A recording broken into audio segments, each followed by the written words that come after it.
Hi guys, it's me. I'm back again, Siobhan from To Kitty and Beyond.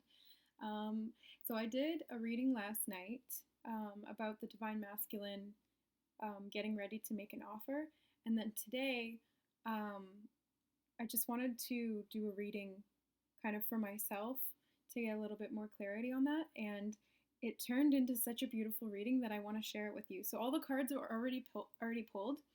Um, and I've already, you know, understood the story. So now I'm just going to relate that to you because a lot of the same cards that came up in the Divine Masculine reading came up again, and I just grabbed a whole bunch more clarifiers on them to really understand what's going on. So um, it's kind of going in chronological order. It skips around a little bit, but that's because time's not linear. So starts out with the Six of Wands, the Four of Cups, and the Chariot. See the chariot we got last time. So what I got here was that the Four of Wands is about like you may be feeling bored or stuck right now. Like this energy between in the relationship is getting a bit stagnant, and you may be debating whether to let it go. Out of frustration, just like, is it really worth it? I don't really know anymore. I'm sick of this. Like, it just doesn't seem like anything's happening. You may be in separation, physically separated, or you just haven't talked in a while. Whatever it is, like, there's this lack of communication, and the Chariot and the Six of Wands is about getting the victory, moving towards victory. So the Chariot being about using the two dualities, coming together and moving forward towards this victory energy. Then I had the two knaves come up. So the Knave of Swords and the Knave of Cups. And the Knave of Swords is she thinks she knows what to do logically. She's like, yeah, I got this. No big deal. I can do a backflip, watch me. Even if she's never done it before. She's like, yeah, I can do it. And a lot of the time she doesn't really care if she fails. So that's, kudos to her, because failing is just how you become sort of good at something, and then eventually you get really good at it. And then the Knave of Cups is sort of a little bit of an immature emotional energy, but she's innocent. So even though she's immature, she's still like, she believes in, the whole fairy tale romance and the prince and the princess, and they're destined to be together. So that's those two sort of novice energies coming through. And then to clarify that, we got the Priest. And the Priest is all about learning and teaching. So with these two immature energies, the Priest is coming in and saying, okay, it's time to learn. In this relationship, in this twin flame relationship, it's all about spiritual learning and spiritual growth. So we're both in this learning phase of combining the intellect with the emotions. And right now, they're both a little bit immature, but we're going to use this Priest energy to grow and evolve and bring our heads and our hearts together. Then we got the Priestess and Strength. So first of all, I think it's really cool that we got the two counterparts here. So that's Divine Masculine, Divine Feminine. Anytime that counterparts come up, I'm like, yo, union. There's definitely some union going on. Yet union energy is coming through. So the Priestess in this deck, sorry, it's backwards. The Priestess in this deck is about looking within, making a choice based on your true innermost wants of your heart, and using your intuition to guide you through that space. And then the Strength is the strength finding the courage within to be able to move forward with what you know that you truly want, and you know what's truly right for you, and not being scared to go after it. And then we got another knave, the Knave of Wands. So there's a lot of knave energy coming through, but I clarified that, and the King of Wands came up. So we see this growth. I want to put it like this because,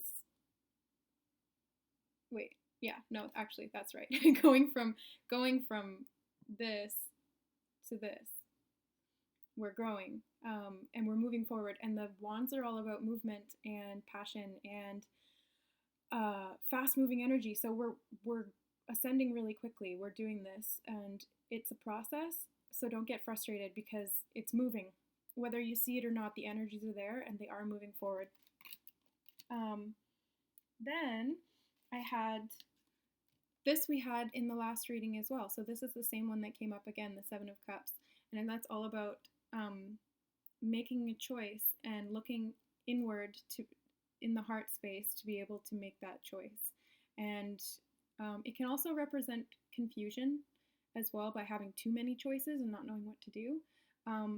But I clarified that. I asked, what's the choice about? Obviously, the King of Pentacles came up, which is another one of the Divine Masculine cards. I know that there seems to be a lot of Divine Masculine cards, but this is Divine Masculine, Divine Feminine reading. So we see what we want to see, but also I do feel that this one especially is the masculine. So it was saying, do you really want to choose him? Make that really clear to yourself, go within, and then find that strength, that courage to keep going on that path. And then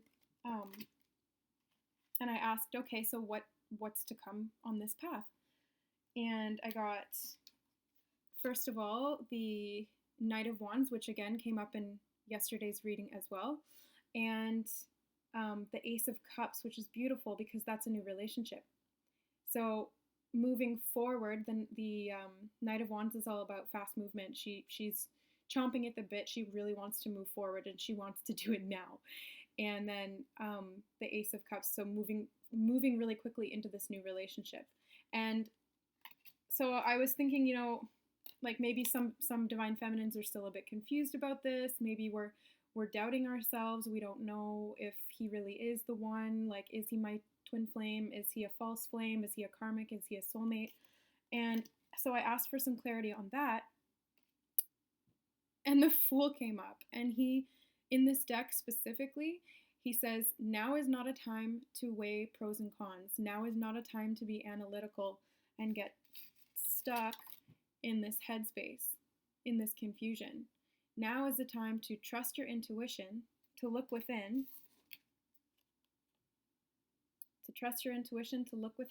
and to make that leap of faith. That leap of faith into this new relationship. So that's really beautiful and like huge confirmation. And then after that, we got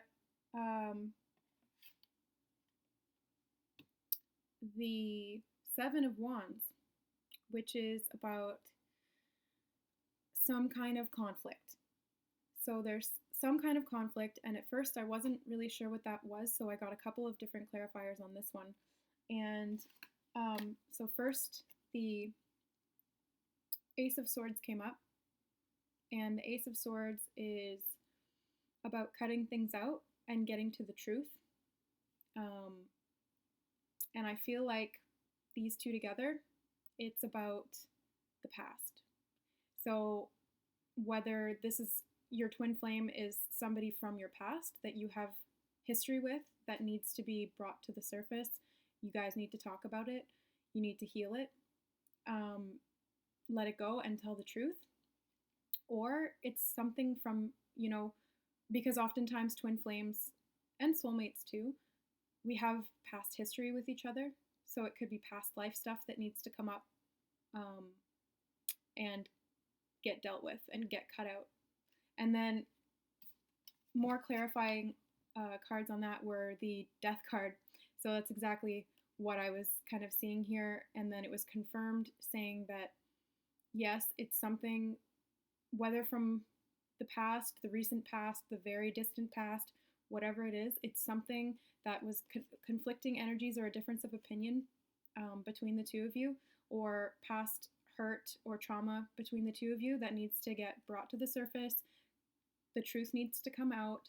It needs to be healed and let go so that you can have, like, move forward. So the Death card is all about the death of something, the end of a cycle and the beginning of a new cycle. So it's about transformation. So transforming and moving out of this old energy into the new energy. And I pulled a clarifier on that, the ultimate outcome card, which we also got in yesterday's reading. So this is just huge, massive confirmation. The Four of Wands. It's amazing. Like, I'm just so, sometimes I'm blown away. The Four of Wands, which I didn't mention yesterday, is also the twin flame energy. This is like one of the main cards that represents the twin flames, because the 4 is 1111. So the wands themselves are 1111, and 1111 is one of the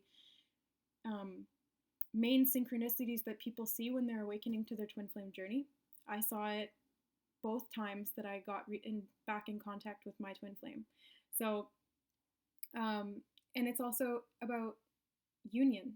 So this is the union energy. This is building that strong foundation together in a relationship and having a happy life together, having a solid, healthy relationship. And this could also indicate marriage.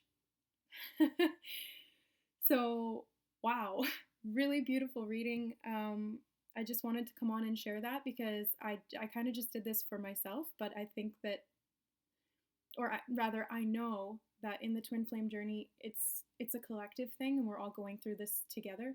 Sometimes there's slightly different time points and things like that, but overall, we're going through this journey all together. So whether you're at the knave stage, or you're at the decision stage, or wherever you're at in this journey, this is like the overall process of that journey is in it.